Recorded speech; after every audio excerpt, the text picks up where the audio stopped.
Assalamualaikum warahmatullahi wabarakatuh. Ya, di sini saya sudah bersama salah satu tokoh masyarakat. Ya, sebelumnya boleh perkenalkan namanya siapa? Nama saya Faisal selaku tokoh masyarakat. Oke. Sebelumnya udah siap ya Mas Faisal di wawancara? Siap, siap. Oke. Di sini saya ada beberapa pertanyaan. Cuman 4 doang sih pertanyaannya. Lanjut ya, pertanyaan pertama. Oke. Oke, pertanyaannya, kalau atasan pilih kasih itu bisa dibilang melanggar sila keadilan sosial nggak sih? Iya, karena kalau atasan pilih kasih itu bisa dibilang melanggar sila kelima, yaitu keadilan sosial bagi seluruh rakyat Indonesia. Soalnya keadilan sosial berarti semua orang harus diperlakukan dengan adil, tanpa membeda-bedakan. Kalau ada yang dapat perlakuan spesial sementara, yang lain enggak, ya jelas itu enggak adil. Oke, makasih nih Mas Faisal buat jawaban yang soal pertama. Baik. Oke, lanjut soal kedua nih. Apakah diskriminasi di tempat kerja bisa muncul karena kurangnya pemahaman tentang kemanusiaan yang adil dan beradab? Betul banget. Diskriminasi di tempat kerja bisa muncul karena kurangnya pemahaman tentang sila kedua, yaitu kemanusiaan yang adil dan beradab. Kalau orang benar-benar paham nilai kemanusiaan, mereka bakal memperlakukan semua orang dengan hormat, tanpa membedakan suku, agama, ras, atau latar belakang lainnya. Kurangnya pemahaman ini bisa bikin orang bersikap sewenang-wenang dan gak adil. Assalamualaikum warahmatullahi wabarakatuh.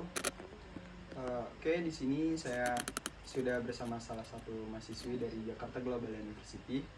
Oke, sebelumnya boleh perkenalkan dulu namanya siapa? Boleh, perkenalkan nama saya Aisyah Fitri. Oke Kak Aisyah, di sini saya ada sedikit pertanyaan, cuman 4 pertanyaan aja sih, mengenai diskriminasi di tempat kerja. Oke, lanjut langsung ke pertanyaan nomor 1 aja. Boleh. Oke, menurut Kak Aisyah, apa pentingnya gotong royong dari sila ketiga buat bikin lingkungan kerja yang lebih adil? Oke, menurut pendapat saya, gotong royong di lingkungan kerja itu sangat penting banget buat bikin suasana yang lebih adil. Soalnya, kalau semua orang itu saling bantu dan kerjasama, nggak ada yang merasa kerjaan itu cuma diserahin ke satu orang saja. Tapi gotong royong itu juga bikin setiap orang itu dihargai. Jadi nggak ada yang merasa diabaikan ataupun diperlakukan secara tidak adil. Nah, jadi intinya dari gotong royong ini adalah kalau semua orang itu kompak, suasana kerja itu jadi lebih nyaman dan juga tidak ada yang merasa dirugikan. Seperti itu. Oke, itu menurut pendapat Kak Aisyah sendiri ya? Ya. Oke, terima kasih. Lanjut lagi ke pertanyaan kedua nih. Pertanyaan kedua, kalau semua orang di tempat kerja mengamalkan ketuhanan yang Maha Esa, kira-kira diskriminasi bakal berkurang nggak sih di tempat kerja itu? Baik, kalau semua orang ini beneran mengamalkan ketuhanan yang Maha Esa, idealnya sih diskriminasi itu bakal berkurang. Soalnya sila yang pertama itu mengajarkan untuk saling menghormati perbedaan keyakinan, jadi nggak ada alasannya untuk membedain orang berdasarkan agama ataupun kepercayaannya mereka. Tapi realitanya tetap tergantung sama masing-masing individu. Kalau masih ada yang bawa-bawa ego ataupun fanatik yang berlebihan, diskriminasi itu bisa jadi tetap saja terjadi. Makanya selain percaya sama Tuhan, itu sangat penting juga untuk mempunyai sikap yang toleran dan juga saling menghormati di tempat kerja. Oke, jadi menurut saya itu kalau orang yang mengamalkan ketuhanan yang Maha Esa di tempat kerja, diskriminasi di tempat kerja itu akan semakin berkurang. Oke, terima kasih Kak Aisyah buat jawaban yang kedua. Jadi saya akan mewawancari seorang karyawan ya. Boleh kah perkenalkan dirinya? Hai, nama saya Amiati Afriyanti, biasa dipanggil Mia. Boleh nggak, di sini ada pertanyaan tentang diskriminasi. Kalau ada diskriminasi, apakah itu berarti perusahaan nggak menghargai keberagaman sesuai prinsip persatuan? Tidak, Kenapa enggak tuh, Kak? karena kurangnya kesadaran dalam hak asasi manusia. Jika seseorang tidak memiliki hak asasi manusia dengan fundamental seperti keadilan dan kesetaraan, mereka tidak mengerti dengan diskriminasi adalah perbuatan yang tidak baik. Seperti itu, kurangnya pemahaman tentang keberagaman. Jika seseorang tidak memahami keberagaman dan perbedaan dengan orang lain, maka mereka mungkin tidak menyadari bahwa diskriminasi dapat terjadi karena perbedaan tersebut. Ya. Kalau boleh tahu solusinya apa ya, Kak? Solusinya bisa pendidikan dan pelatihan. Memberikan pendidikan dan pelatihan tentang kemanusiaan yang adil dan beradab dapat membantu meningkatkan kesadaran dan pemahaman tentang diskriminasi. Oke Kak, udah segitu aja. Udah, Oke Kak, terima kasih. sama-sama. Ini saya akan mewawancarai seorang karyawan. Oke Kak, kalau boleh tahu namanya siapa ya? Oke, sebelumnya perkenalkan nama saya Cynthia Olivia, saya biasa dipanggil Tia.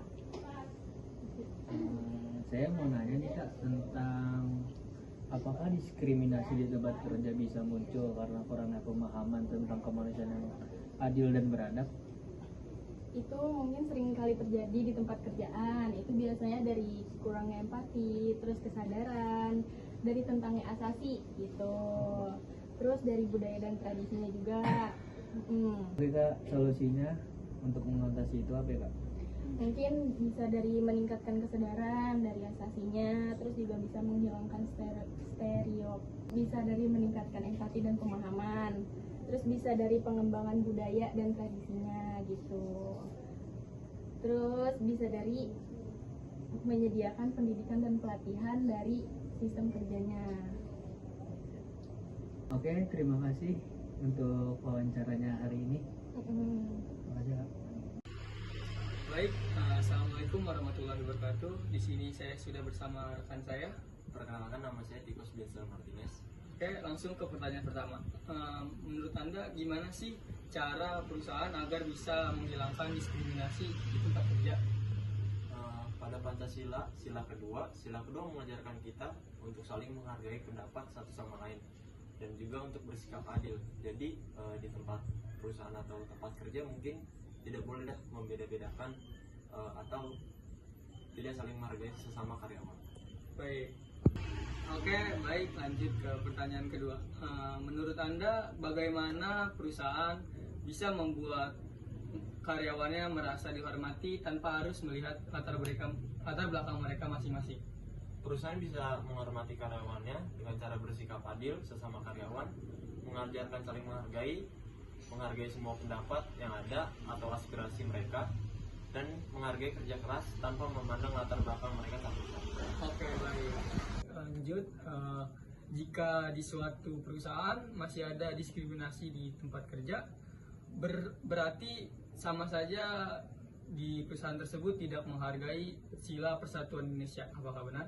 Benar sekali. Diskriminasi di tempat kerja berarti tidak menghargai sila ketiga, yaitu persatuan Indonesia. Sila ini mengajarkan kita untuk saling bersatu dan menghargai keberagaman semua karyawan yang ada.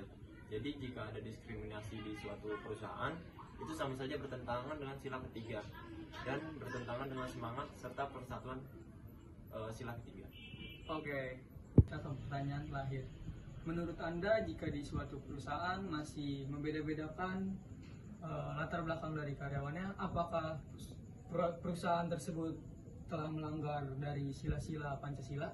Benar sekali, perusahaan yang membeda-bedakan karyawannya sudah termasuk ke dalam perusahaan yang melanggar, terutama pada nilai-nilai dasar Pancasila, yaitu pada sila kedua yaitu kemanusiaan yang adil dan beradab, dan sila ketiga yaitu persatuan Indonesia.